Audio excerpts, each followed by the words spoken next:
हाथ मेरी सारी व्यवस्था। जो भी कहोगे तुम, जो भी कहोगे तुम, वही मैं करूँगा। जहाँ ले चलोगे वही मैं चलूँगा। जहाँ ले चलोगे वहीं मैं चलूँगा। हाँ, जहाँ नाक रखोगे, जहाँ नाक रखोगे वहीं मैं रहूँगा। जहाँ ले चलोगे वहीं मैं चलूँगा। जहाँ ले चलोगे वहीं मैं चलूँगा।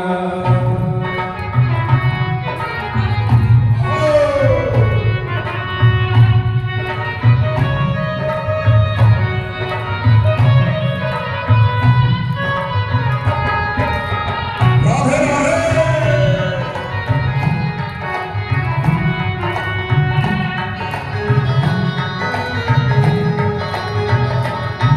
गुरु मैं तेरी पतंग हवा में उड़ती जावांगी। सतगुरु मैं तेरी पतंग हवा में उड़ती जावांगी।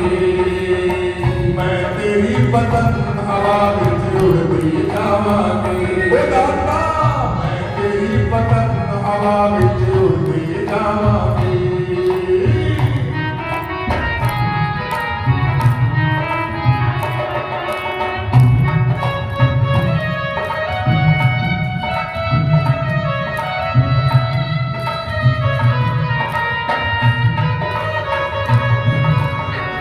ना कोई सिक्किवा, ना कोई अर्जी, कर लो करा दो गुरुवर तुम्हारी मर्जी।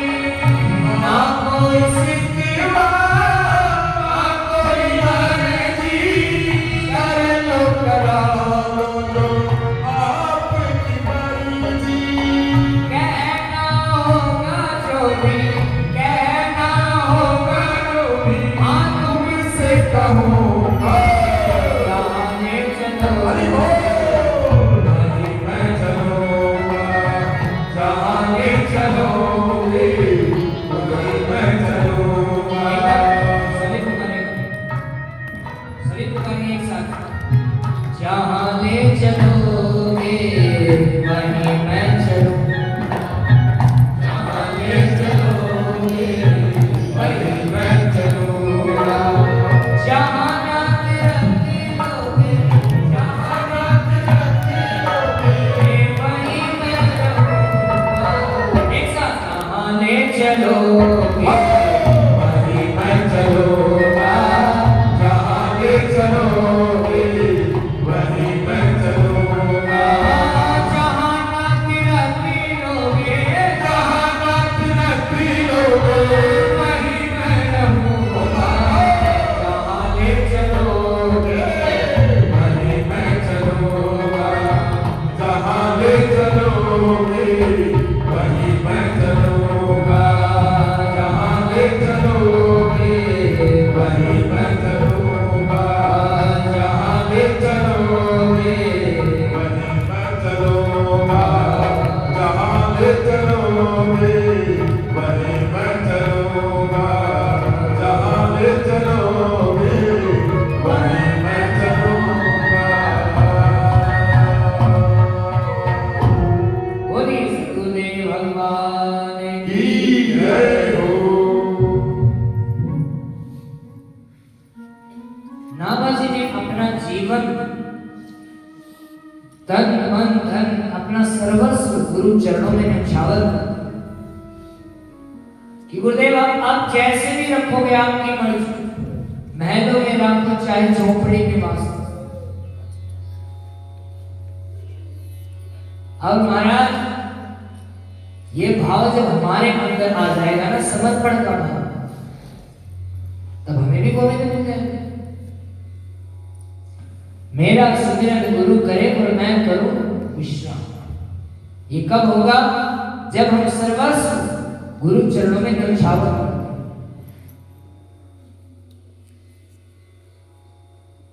अब श्री नाभाजी महाराज अपने गुरुदेव के साथ गलता जी आए, आश्रम में आए और आज इन्हें 2 सेवाएं प्रदान की। उनके गुरुदेव ने उन्हें 2 सेवाएं दी कि जो भी संत महात्मा आश्रम में आए उनके चरण धोना और चरणामृत ग्रहण करना, पहली सेवा ये। दूसरी, जब सब खाना खा ले तब उनकी जूठी पत्थर उठाना और जो बच जाए वो खाना। 2 सेवाएं नागा जी को मिली। महाराज सेवा कभी छोटी बड़ी नहीं होती। अरे ये मैं नहीं करूंगा, ये तो बहुत छोटा काम है, ये बड़ा नहीं। सेवा सेवा ही होती। 3 प्रकार की सेवा बतलाई, तनुजा, मनसा और ऋत्वा। तन से सेवा करो, तन से ना हो तो मन से कर दो और मन से भी ना हो तो धन से। 3 प्रकार की सेवा। नाभाजी गुरु चरणों में गुरु चरणों की सेवा करते हुए सेवा कर रहे हैं और सेवा का ऐसा प्रभाव होता है प्रेमियों, धीरे धीरे अपना हृदय स्वच्छ हो जाता है। हमें कुछ नहीं करना पड़ता, सेवा से हमारा हृदय स्वच्छ हो जाता है, कोमल हो जाता है। और हृदय स्वच्छ हो जाएगा तो गुरु कृपा हो जाएगी। नाभाजी की उस सेवा से उन्होंने बड़े भाव से सेवा की, निष्कपट भाव से सेवा।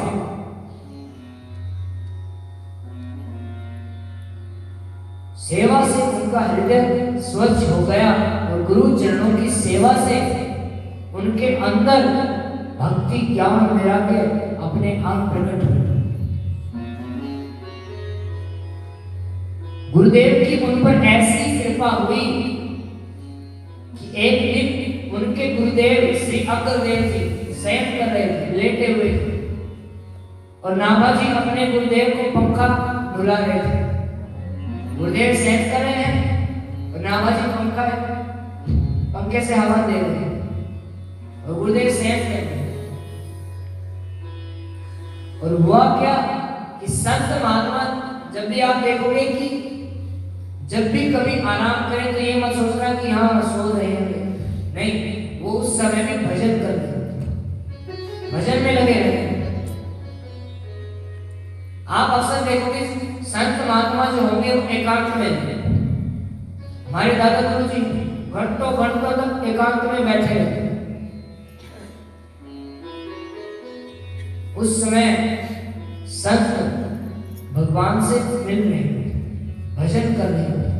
और आज अग्रदेव जी जो उनके गुरुदेव हैं लेटे हुए हैं, लेटे लेटे भगवान की सेवा कर रहे हैं, मन से मानसिक सेवा में लगे हुए हैं और मन ही मन भगवान को माला पहना रहे हैं, सेवा कर रहे हैं। और माला जैसे ही पहनाने लगे तो अचानक एक आवाज आई। समुद्र में एक शिष्य उनका गया हुआ था जहाज लेकर, कोई व्यापारी, वो उनका शिष्य था, ध्यान से सुनिए, उनका शिष्य था। और अचानक से सागर में लहरें उठ जाती, तूफान आ जाता।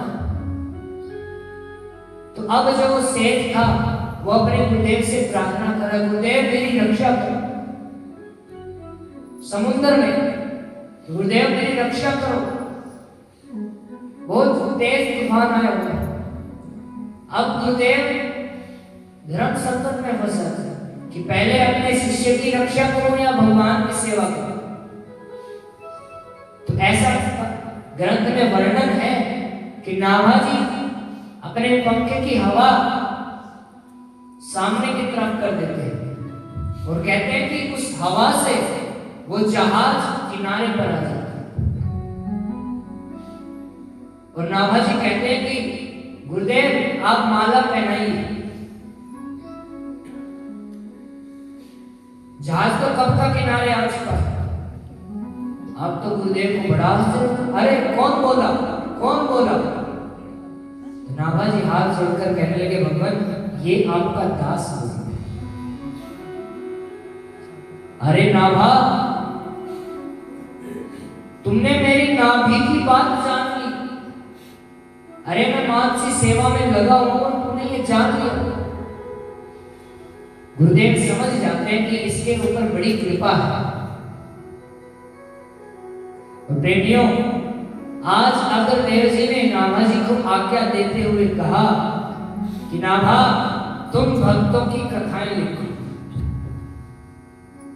भक्तों के चरित्र का गुणगान करो,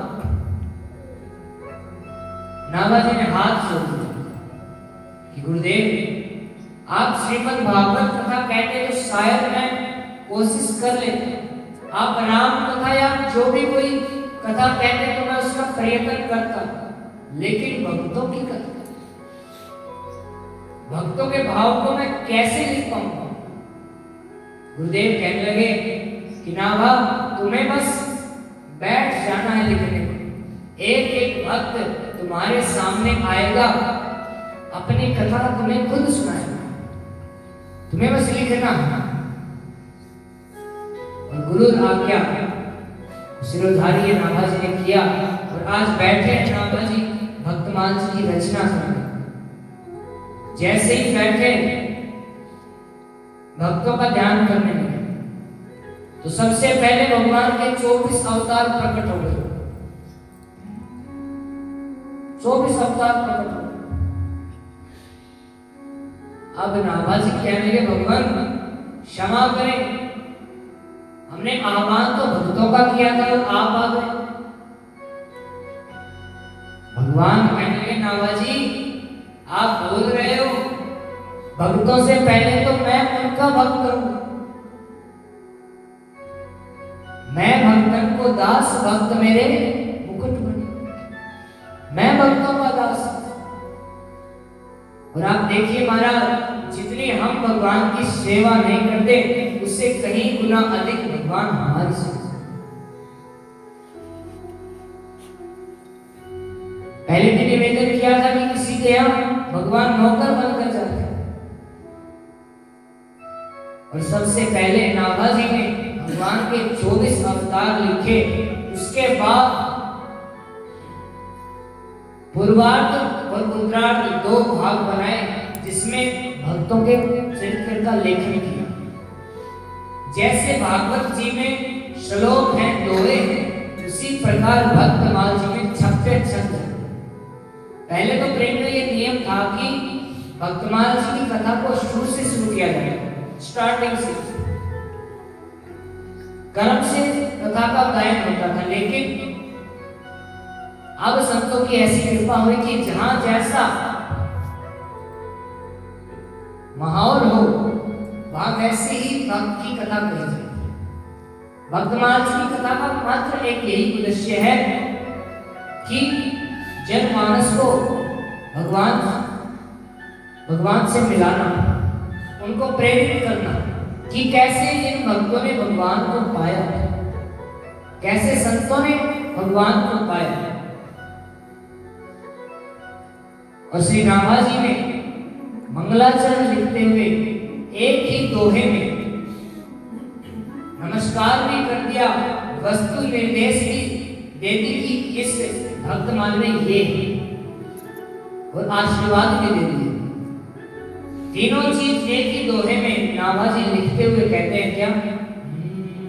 भक्ति भक्ति भगवंत गुरु, भक्ति भक्ति भगवंत गुरु, चतुर नाम वपुरे, चतुर नाम वपुरे, एक भक्ति भक्ति भगवंत गुरु, भक्ति भक्ति भगवंत गुरु, ओ चतुर नाम वपुरे, चतुर नाम वपुरे, इनके पद वंदन किए, इनके पद वंदन किए, नाशक विघ्न अनेक, नाशक विघ्न अनेक, नाशक विघ्न अनेक, नाशक विघ्न अनेक, भक्ति भक्ति भगवंत गुरु, भक्ति भक्ति भगवंत गुरु, ओ चतुर नाम वपुरे, चतुर नाम वपुरे, इनके पद वंदन किए,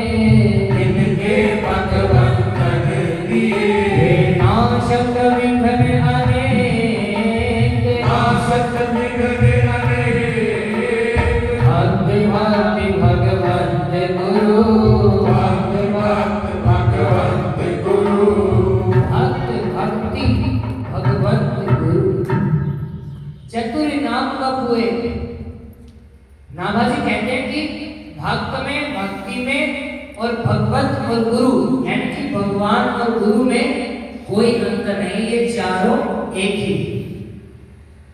भक्त भक्ति भगवंत गुरु चतुर नाम बहु एक, और इनके पद वंदन किए नाशत विघ्न अनेक। गुरु सेवा का ऐसा प्रभाव, श्री नाभा जी ने ऐसे ही गुरु कृपा से भक्तमांच की रचना। और महाराज आप देखिएगा कि सतयुग त्रेता द्वापर में कई कई हजारों साल तपस्या करनी पड़ती, तब जाकर भगवान की प्राप्ति हुई। लेकिन इस कलिकाल में मात्र नाम संकीर्तन से ही भगवान की प्राप्ति हुई। इसीलिए तो कहा है, और जुगते कमल नयन कलयुग अति कृपा का, कलयुग पर अति कृपा का। और युगों में तो हजारों सालों तक तपस्या करनी पड़ती, लेकिन इस कलिकाल में नाम सुमरण से ही, संकीर्तन से ही भगवान की प्राप्ति। कलयुग केवल नाम आधारा, सुमर सुमर नर उतरे पार। ये गुरु कृपा का प्रभाव है, ये है गुरु कृपा। गुरु कृपा जब हम पर हो जाएगी ना, हमें भी भगवान हो जाएगा। जैसे सांदीपनी जी पर गुरु कृपा हुआ, गुरु कृपा कब होगी? सबसे पहले तो हमें गुरु बनाना पड़ेगा। गुरु बनाकर के उनकी आज्ञा का पालन करना होगा। हम गुरु तो बना लेते हैं, लेकिन गुरु की आज्ञा का पालन नहीं करते। आजकल गुरु को मानते हैं, आजकल गुरु को मानते हैं सब, लेकिन गुरु की कोई नहीं मानता। गुरु की नहीं मानते, गुरु को मानते हैं बस। ऐसे काम नहीं चलेगा महाराज। गुरु बनाकर गुरु की सेवा करनी चाहिए, गुरु की आज्ञा का पालन करना चाहिए। गुरु सेवा का क्या प्रताप है? देखिए, सांदीपनी जी को आप सब जानते हैं, जो भगवान श्री कृष्ण के गुरु थे। सांदीपनी जी, सांदीपनी जी के जो गुरु थे ना, जब सांदीपनी जी अपने गुरुदेव के पास शिक्षा ग्रहण करने गए, सांदीपनी जी अपने गुरु के पास जब शिक्षा ग्रहण करने गए, तो गुरुदेव ने दीक्षा दी। जैसे उनकी शिक्षा दीक्षा पूर्ण हुई, और भी अनेकों विद्यार्थी थे, तो गुरुदेव ने कहा कि तुम्हारी शिक्षा पूर्ण हुई, अब तुम सब अपने अपने गंतव्य की तरफ बढ़ो। सब विद्यार्थी चले गए। सांदीपनी जी अपने गुरु चरणों में रहकर, गुरु चरणों में हाथ जोड़कर कहते हैं, गुरुदेव मेरा तो जीवन का मात्र एक उद्देश्य है, एक ही लक्ष्य है, पूर्ण आपकी सेवा, आपकी सेवा करनी है। मेरे जीवन का मात्र एक यही उद्देश्य है।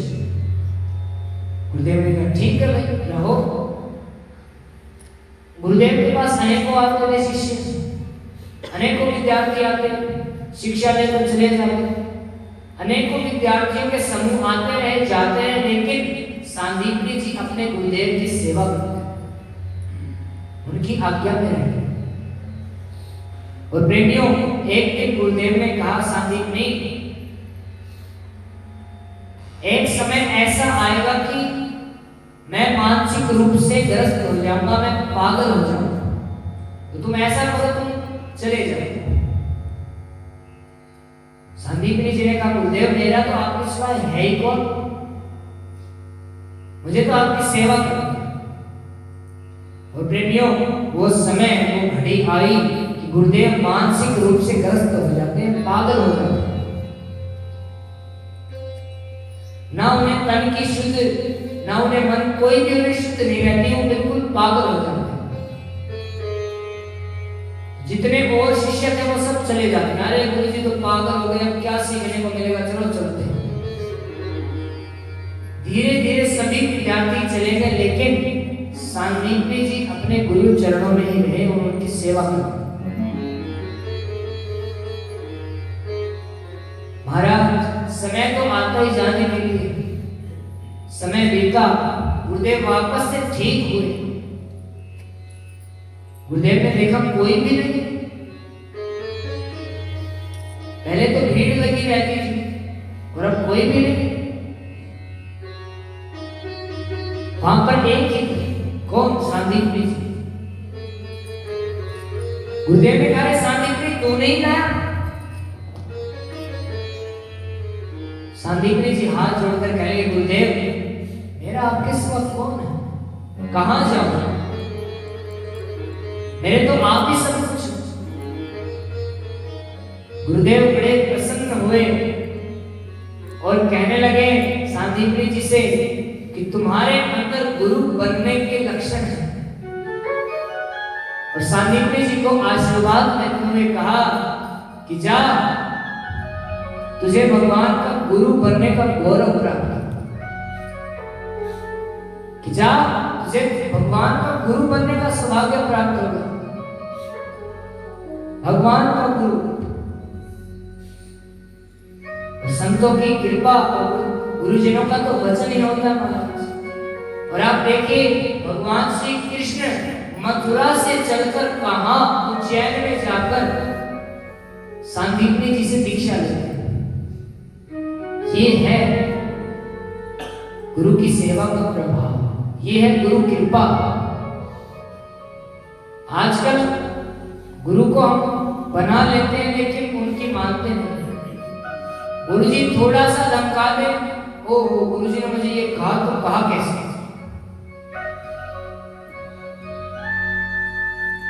गुरु अपने शिष्य का निर्माण करता है, जैसे कुम्हार एक मटके का निर्माण करता है ना, वैसे गुरु कुम्हार, शिष्य कुंभ है और घड़ घड़ काटे खोर, अंतर हाथ सहार दे और बाहर माने चोट। जब नए नए शिष्य बनते हैं तो गुरुदेव भी अच्छा प्रेम करते हैं, शिष्य बड़ा खुश हो जाता है, ओ वाह वाह क्या गुरुजी मिले। अब जैसे ही गुरुजी उस शिष्य का निर्माण करने लगते हैं कि चलो शिष्य को कुछ बनाया जाए,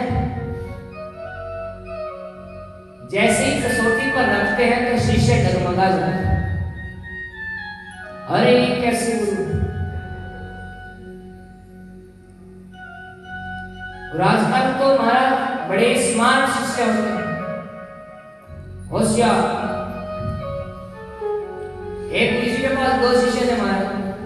गुरुजी पूजा करने बैठ गए तख्त के ऊपर, गुरुजी अच्छे हरिष्ट पुरुष थे, तख्त भी भारी था और दो शिष्य थे महाराज उनके, दोनों बैठ गए, पूजा शुरू की। गुरुदेव कहने को तुलसी पत्थर लाना भूल गए भाई। शिष्य से कहा तुम जाओ तुलसी पत्थर लेकर के। अब एक ने कहा गुरुदेव मुझे तो पता ही नहीं तुलसी पत्थर क्या होते हैं, आपने कभी बताया नहीं। अब दूसरा सोचने लगा, लो ये तो बच गया, अब मेरी बारी। अब वो दूसरा शिष्य कहने लगा, अरे तुम तुलसी पत्थर को नहीं जानते, जो केले की तरह बड़े बड़े होते हैं वही तो होते हैं तुलसी के पत्थर। अब गुरुजी कहने लगे, भाई पता तो मुझे भी नहीं, क्यों? क्योंकि बगीचा काफी दूर था, महाराज जाए कौन? अब गुरुजी ने कहा नहीं जानते तो भाई देखो मैं बैठ गया हूं, खड़ा नहीं, तुम ऐसा करो तख्त उठाओ। दोनों शिष्य एक दूसरे की तरफ देखे, तख्त, एक तो तख्त भारी, ऊपर से गुरुजी भारी, अब ना करें तो फंस गए महाराज। अब जैसे तैसे तख्त को उठाया, बगीचे में लेकर के गए। गुरुजी ने बैठे बैठे पत्ते तोड़े। अब कहा कि चलो वापस। जैसे ही पूजा स्थान पर पहुंचे तब तक दोनों शिष्यों की हालत खराब। गुरुजी कहने, हाँ भाई बोलो, तुलसी पत्थर को भूलोगे तो नहीं? दोनों शिष्यों ने कान पकड़ते हुए कहा, गुरुजी इस जन्म की तो छोड़िए, 7 जन्म तक नहीं भूलेंगे, 7 जन्म तक नहीं भूलेंगे। ऐसे ऐसे शिष्य।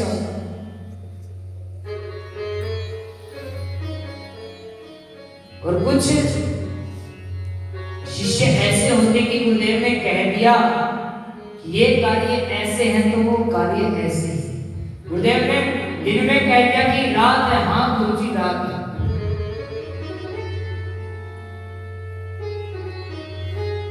प्रेमियों,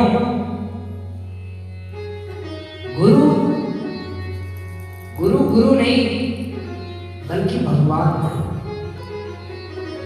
हम तो आज की देखते हैं, लेकिन गुरुदेव तो हमारे आगे तक की देख लेते हैं कि इसके जीवन में आगे क्या क्या होगा, इसे क्या करना चाहिए।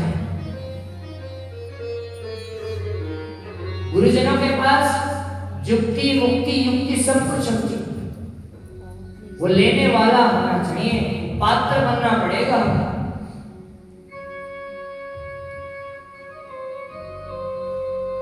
कबीर जी कहते हैं कि गुरु बिन घोर अंधेरा रे साधु भाई, गुरु बिन घोर अंधेरा, गुरु के बिना जीवन में घोर अंधेरा है।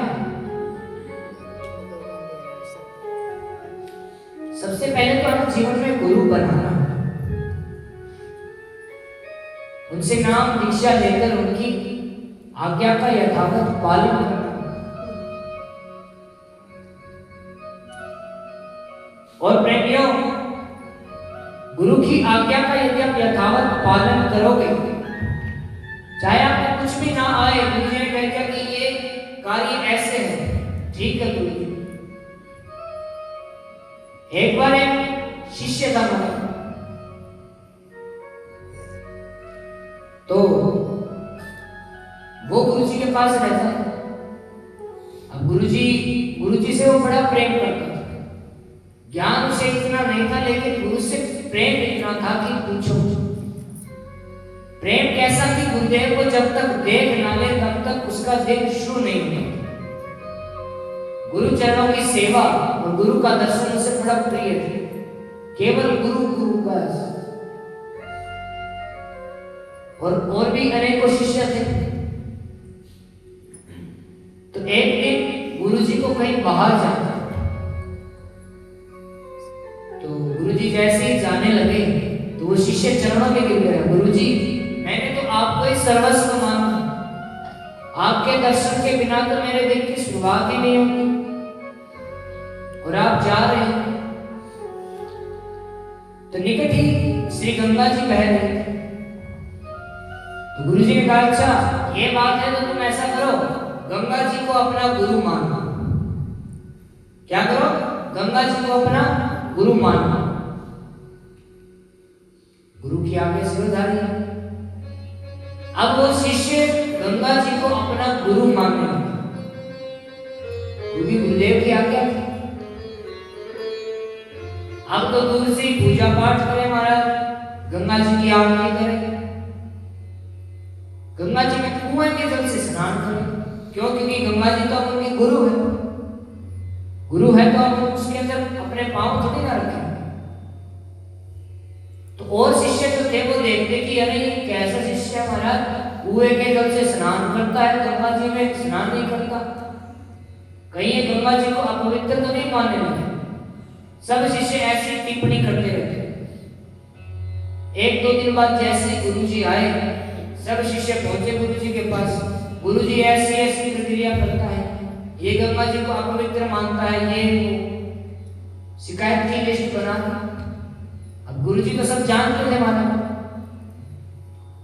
अब गुरु जी ने खुद कुछ भी न कहकर अपने शिष्य से कहलवाया और कहा कि उसी शिष्य को बुलाकर के कहा कि जाओ गंगा जी में से अमुक वस्तु लेकर लिया।